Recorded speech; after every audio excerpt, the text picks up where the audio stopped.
Hola Z, ¿qué sigue después de toda la teoría que aprendimos en clases pasadas? No exageres, la verdad es que solamente aprendimos lo más básico pero útil para el control difuso. Bueno, entonces, ¿qué aprenderemos sobre control difuso? ¿Recuerdas cuando estudiamos acerca del control PID de un motor de corriente directa? Sí, señor.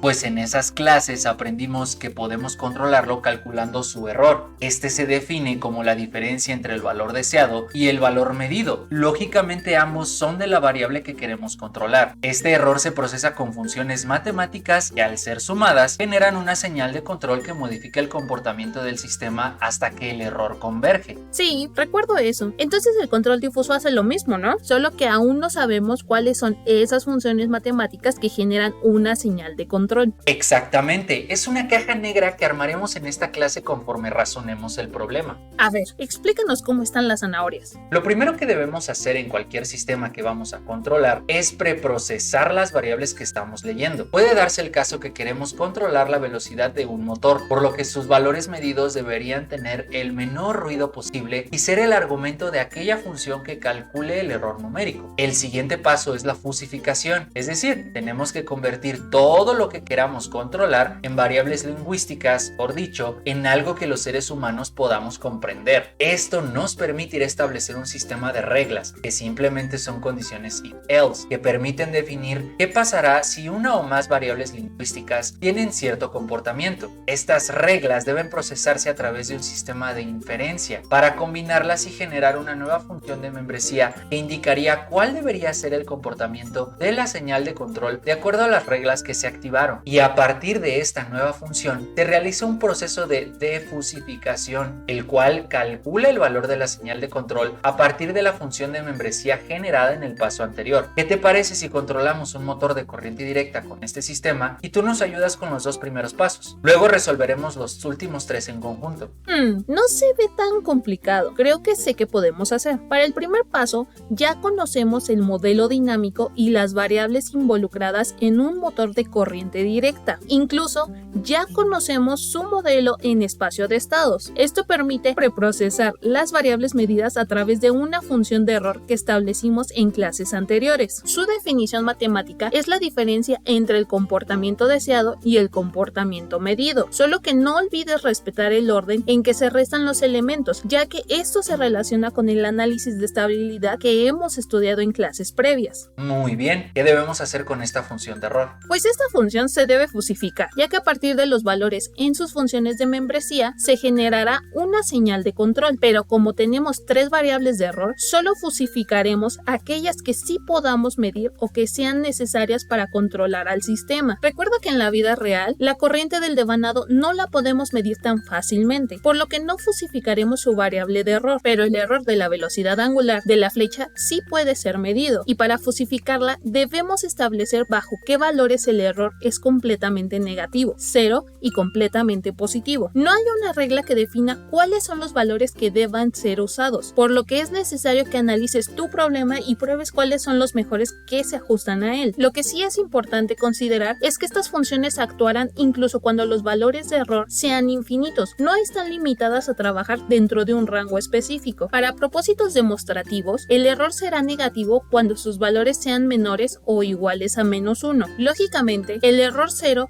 se encuentra en el centro, mientras que el error positivo se encuentra cuando sus valores son mayores o iguales a 1. Ahora se define el comportamiento de las funciones de membresía de cada valor de error. Puedes utilizar cualquiera que se adapte a tu problema. Nosotros lo ejemplificamos con funciones lineales. La función de membresía para aquellos valores de error negativos se define utilizando los principios de construcción de funciones que mostramos en clases anteriores. Para el caso de los valores de error 0, se forma una función triangular, donde la función tiene un valor igual a 1 cuando el error medido es igual a 0. Y por último, la función de pertenencia para los valores positivos se construye de la misma manera que las dos anteriores. Este proceso se puede repetir para la fusificación del error de posición, solo que ahora consideramos que los valores serán completamente negativos y positivos cuando sean menores a -0.5 y mayores a 0.5, mientras que el error 0 se encontrará en medio de estos dos. Para el caso de la señal de control control, se pueden crear las funciones de membresía. Estas se limitan de acuerdo al valor de la fuente de alimentación. Esto significa que si nuestra fuente es de más o menos 5 volts, las funciones de membresía deben trabajar dentro de ese rango de valores. Todo aquello fuera del rango no es considerado. Esto lo podemos ver en las funciones que aparecen en la pantalla. Son funciones lineales y las construimos tal como ocurrió con las funciones de membresía del error. Incluso debemos agregar que gran parte del trabajo al utilizar control difuso se encuentra en esta función, pero profundizaremos en ello más adelante. Excelente, ¿qué sigue, Zeta? Vamos a crear nuestro sistema de reglas o condiciones, pero primero debemos analizarlas desde la perspectiva humana. Imagina que está lloviendo y el clima es frío. Esto nos incita a buscar un refugio para no mojarnos y calentar nuestro cuerpo. Lingüísticamente podemos establecerlo como se muestra en pantalla, donde si la condición se cumple, entonces se realiza una acción. Esta condición tiene múltiples componentes que debemos procesar con nuestro sistema difuso. La primera parte es una condicional que en un lenguaje de programación se traduciría como if else. La segunda parte se conoce como antecedente y es aquello que debe cumplirse o debe ser verdadero para que la implicación nos guíe a un consecuente o acción resultante. Sí, entiendo esa parte. De hecho es lo que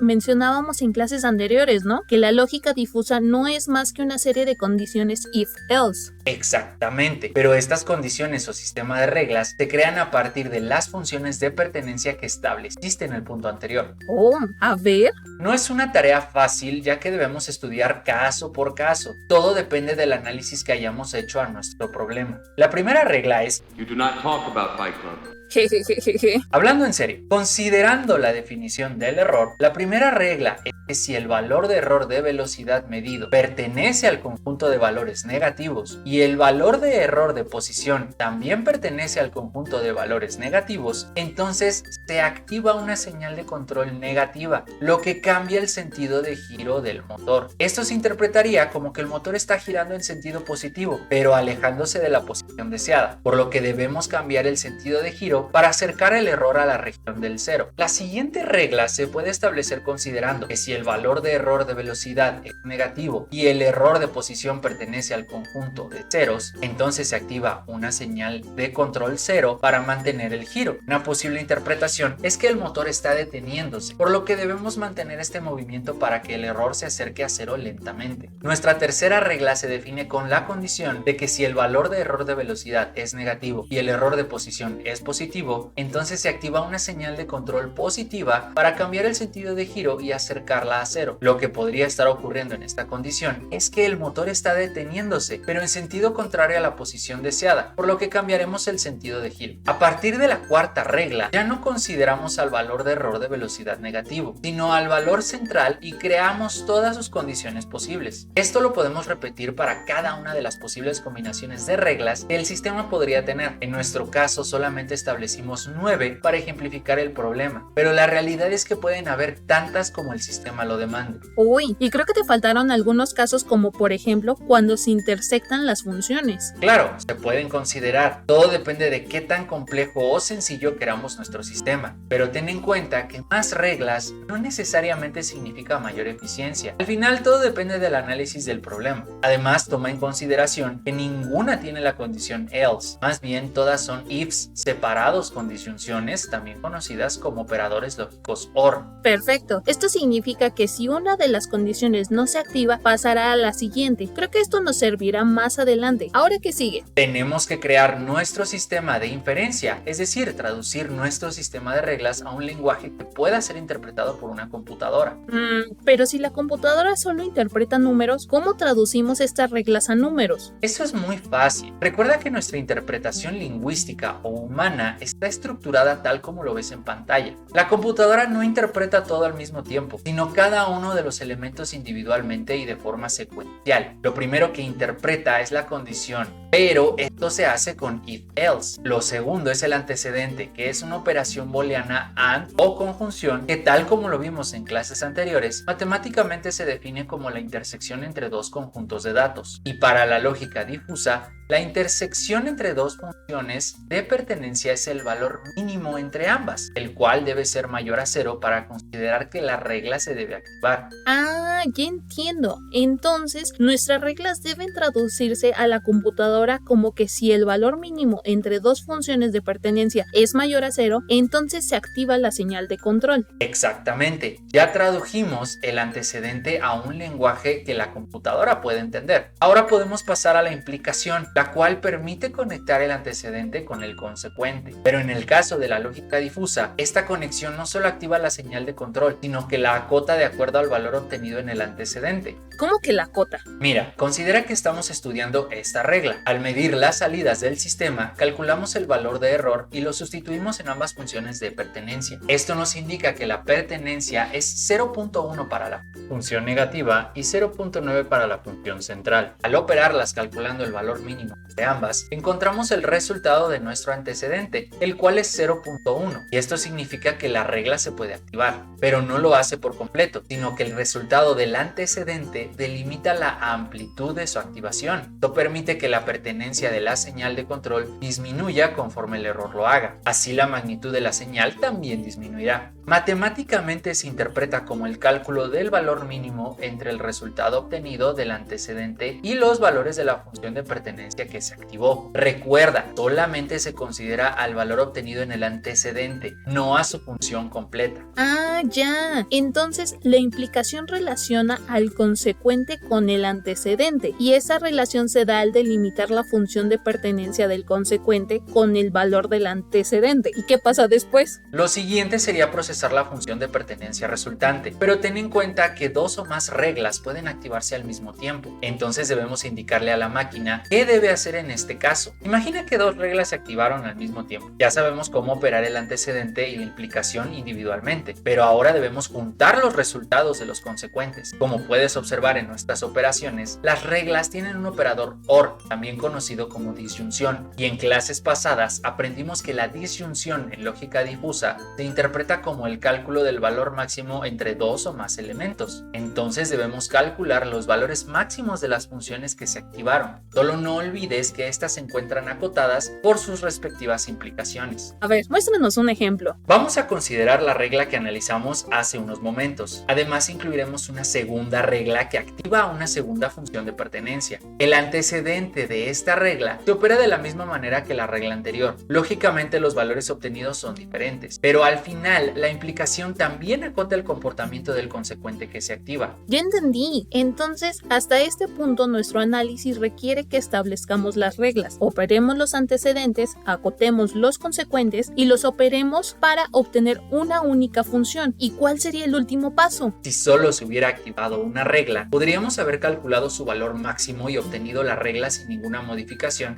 y pasaríamos directamente al paso 5. Pero como tenemos dos consecuentes operados con una conjunción, entonces debemos calcular su valor máximo. Esto genera una nueva función que podemos procesar en el punto número 5. No olvides que las funciones de pertenencia de la señal de control están limitadas por el voltaje que puede suministrar la fuente de poder. Entonces la nueva función que se crea debe encontrarse dentro de ese mismo rango de valores. Pues a partir de esta función obtenida debemos conocer el valor de la señal de control. Esto es la defusificación y no es para nada complicada, pero primero tenemos que entender una cosa. Las funciones de pertenencia para la señal de control las definimos matemáticamente. Esto significa que dado un valor de la señal, podemos calcular el valor de la función de pertenencia. Lo que debemos hacer ahora es, dado un valor de la función de pertenencia, que es lo que generamos hasta este punto, debemos calcular el valor de la señal. Pues resolvemos con álgebra y ya, ¿no? No lo descarto, pero recuerda que una computadora no puede hacerlo como nosotros. Además, debemos resolver la función que generamos gracias a los 4 puntos anteriores. Y no tiene una ecuación como la que ves a tu izquierda, sino que se generó al pasar datos numéricos desde los sensores hasta los consecuentes. A su máquina. ¿Y ahora? Es muy sencillo, porque a partir de estos valores generados por las reglas debemos encontrar un número que satisfaga a ambas condiciones. Hay muchos posibles valores que pueden funcionar, como por ejemplo un valor promedio, pero es común que se utilice el concepto de centroide. Básicamente es el punto de equilibrio de una figura geométrica. En nuestra aplicación podría interpretarse como el punto en común de los consecuentes que se activaron, lo que permite que todos los consecuentes a la vez aporten al valor de la señal de control. Y esto se sigue pareciendo a la mecánica de materiales. Pues sí, hemos visto que comparten algunos conceptos. Para terminar con este punto, debes considerar que el cálculo del centroide se define con las integrales que ves en pantalla, pero tenemos que traducirlas a los términos que utilizamos en la lógica difusa, donde la variable a calcular es la señal de control y los límites de la integral están definidos por los límites de la función que generamos. El término diferencial hace referencia a un pedazo del área bajo la curva, el cual podemos simplificar con un rectángulo cuya base es un tamaño de paso y la altura es el valor numérico en ese punto. Esto simplifica nuestra ecuación, la cual solamente está en términos de la señal de control y la función generada. Pero como solo tenemos valores numéricos, debemos traducir estas integrales a un algoritmo numérico. Esto lo puedes aprender en nuestro entrenamiento en línea sobre métodos numéricos, donde te mostramos diferentes formas para integrar numéricamente cualquier función o serie de valores numéricos. Recuerda que mu subíndice i fue generado numéricamente a partir de la activación de una o más reglas en los puntos anteriores, por lo que solo debes vaciar tus datos en esta ecuación. Los valores para u subíndice i están delimitados por el número de datos que tenga mu, y el tamaño de paso o delta u está relacionado con el número de datos que vamos a procesar. Con toda esta información ya podemos comenzar a hacer controladores difusos. ¡A su máquina! Fue mucho para 5 pasos nada más. ¿Cómo vamos a aplicar todo esto? En la siguiente clase vamos a llevarlo a la práctica con MATLAB y Simulink, paso a paso, y aprenderemos que la teoría mostrada no cambia, solo que debemos adaptar nuestro razonamiento para que la máquina lo pueda procesar. Ah, bueno, creo que ahora ya entiendo que estamos lejos de que las máquinas nos gobiernen. Si la lógica difusa es así de compleja, ¿cómo serán las ciencias cognitivas? Pues tienen su grado de dificultad. Y si todavía no entendemos nuestra mente completamente, será muy difícil que podamos crear un cerebro artificial como el nuestro partiendo de la nada. Interesante, ¿eh? Pero bueno, conejitos, saben que pueden contactarnos a través de la plataforma, redes sociales o en la dirección que ven en pantalla. Mientras tanto, continúen estudiando y nos vemos en la siguiente lección.